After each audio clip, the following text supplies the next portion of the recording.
শুভ সকাল বন্ধুরা, আজকে মকর সংক্রান্তি। তো তাই দেখুন সকাল সকাল মকর চান হয়ে গেছে, যদিও বা গরম জলে করেছি, ঠান্ডা জলে করতে পারিনি কারণ খুব ঠান্ডা ছিল। তো এবার পুজো টুজো সেরে এতক্ষণ মা করছিল, এই যে নানা রকম পিঠে হচ্ছে আমাদের। পাটিসাপটা, এইদিকে হয়েছে সরু চাকলি বা তাওয়া পিঠে যেটাকে বলা হয়ে থাকে, আর এদিকে হচ্ছে মুখ সামলি। তো আমি মাকে বললাম এবার একটুখানি আমি চেষ্টা করে দেখি কেমন হয়, তুমি ওই দিকটা একটুখানি তাহলে দেখতে পারবে, আর আমার একটুখানি শেখা হবে। তাওয়া পিঠে এই পাটিসাপটা হচ্ছে প্রথমবারই করছি আমিও, দেখা যাক কেমন হয়। এই যে দেখুন মুখ সামনেগুলো ভাজা হয়ে গেছে।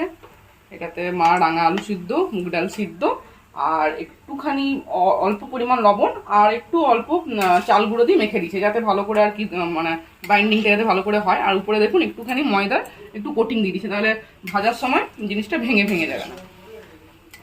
মুখ সামালি হয়ে গেছে, আরও কিছু কড়াইতে দিয়েছি, সেগুলো হচ্ছে হোক, ধিমে আছে। আর এইদিকে দেখুন সরু চাকরি তাওয়াতে দিয়ে দিয়েছি, এটাও দিলাম। এবার আস্তে আস্তে হোক এটা ধীরে ধীরে। দেখুন এখানে অল্প করে রাঙা আলুর পান্তুয়া করা হয়েছে। এই পিঠে পার্বণ উপলক্ষে নানা রকম মিষ্টি পিঠে এইসবই তো ভালো লাগে শীতকালে।